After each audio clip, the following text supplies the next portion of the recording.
Hi everyone. Um, I'm in the middle of packing because I'm moving this weekend. My car's in the shop, um, and so I'm waiting on a phone call, and I have no more boxes left to pack. So what do? I decided to make a YouTube video. So why not? Um, the first YouTube video I did was right before I went to go see the Batman film with my son, and you know, lo and behold, this whole terrible massacre occurred in Colorado. And I'm going to say straight up front that I believe this was a false flag operation. If you ask me if the drugged out guy that I saw in the courtroom and couldn't see straight and looked terrified, if it was he that perpetrated the act, as opposed to an operation that probably ensued with smoke bombs or tear gas bombs, whatever it was, along with guns to mow down people. I think the choice for myself is fairly clear, particularly in light of the fact that there were supposedly, according to victims, more than one shooter, and the fact that since the time that it happened, there have been public calls for removals of semi-automatic weapons, none of which I own personally, but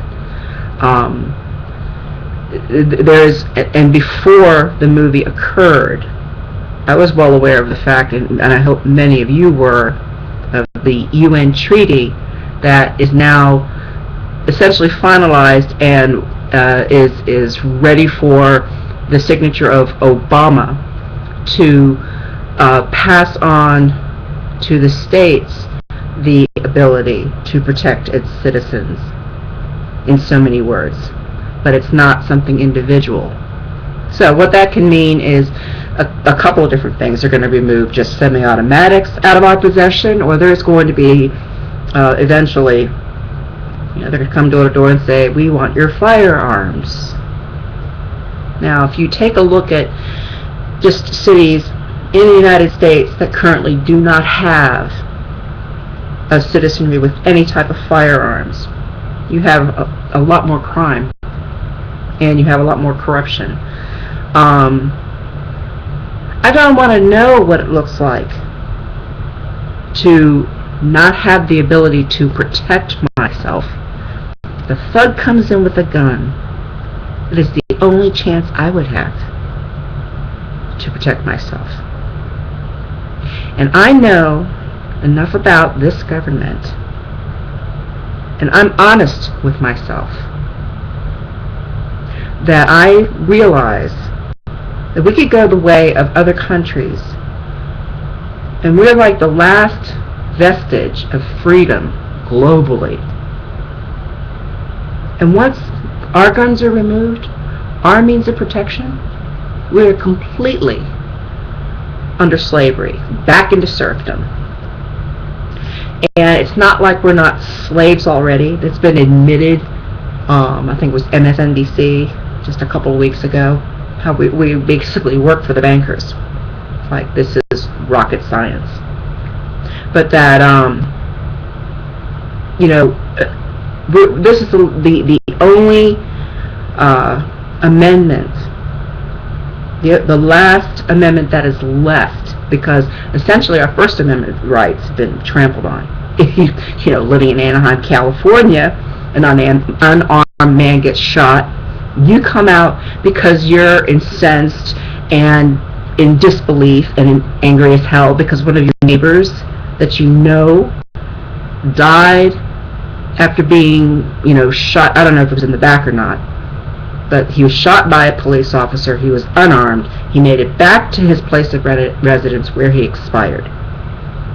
And, people have the audacity to be upset about it.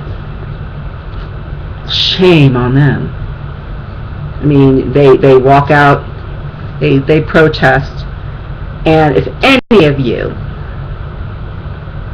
would say that they deserved any rubber bullet flung at them, there's seriously something wrong with you. We're talking about women and children that this happened to. And this is on top of the incident in Los Angeles, which happened a few weeks ago.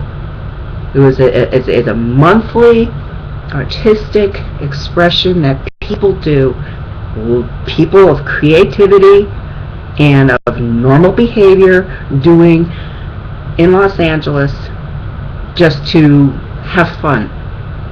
And it was turned into some type of Occupy situation, supposedly, and riot police came and dispersed people. And there were things shot at them. I cannot say right now whether those were rubber bullets or not, because I don't remember the details, and I don't know all the details, because that got really blurry. But I know in Anaheim there were rubber bullets. And I really believe that this is like an opening act, target practice for what's to come later, because later there's going to be an economic collapse. And you don't have to admit this to yourself. You got anybody that wants to live in denial of what's happening to the U.S. dollar, as far as the degradation of the dollar itself, as far as its value, or the fact that it's going to, any time now, lose its world reserve currency status. Once that happens, and it becomes the way of the Weimar Republic toilet paper, then there's going to be serious trouble. That's at one time that I would like to think I'm going to have my firearms. I don't know what I'm going to have to protect myself from. I hope it's not going to be some thug that is paid by the U.S. government to come in and confiscate my means of protection. But I don't know what to expect.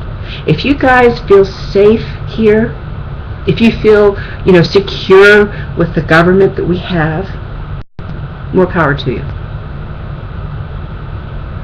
I refuse to look at that delusion and buy into it. I refuse to look at what happened in Colorado and believe it was necessarily this guy that was drugged out of his mind in a court of law, and supposedly had the brilliant mind that he did, that had the type of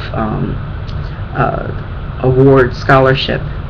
It was like $20,000 that he was able to receive because of his studying the work of neuroscience in one form or another.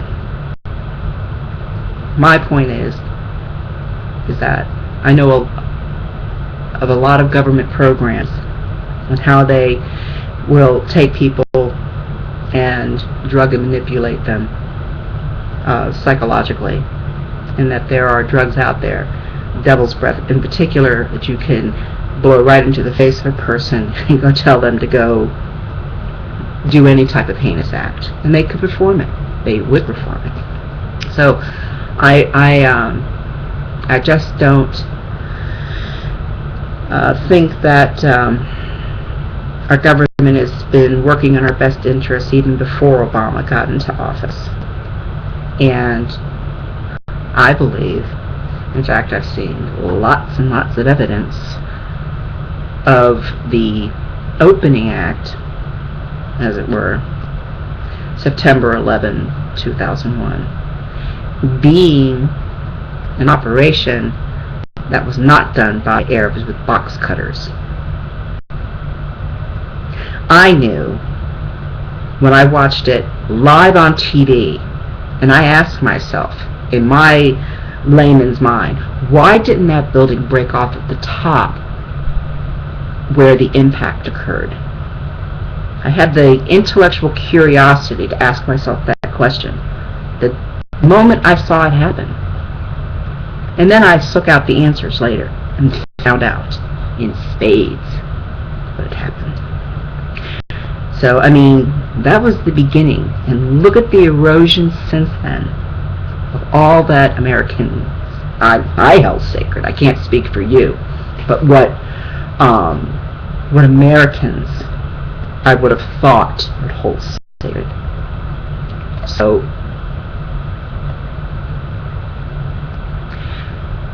I guess the point of this whole dreary rant is that we're moving into a part of history when people look back and they say, how did this all happen? How did this nuclear war actually occur? How did this biological attack actually happen? I mean, for all I know, we're going to be in some type of stone age where people aren't even going to be interested in reading. But the people who write history, they'll know full well what happened. And I'm saying this is systematic. I think chapter by chapter, decision by decision, purchase by purchase, that this criminality, which has overtaken our lives and bankrupted our country, was all intentional. It was all methodical. Very, very satanic in nature. And I'm not even a Bible thumper, but I can tell you that at the top they call themselves Luciferian. And that should in itself speak volumes. And in the final analysis, they want to get rid of 80 to 90% of us, either for the environment or just because the transhumanist globalists want the world as their playground. How hubristic is that?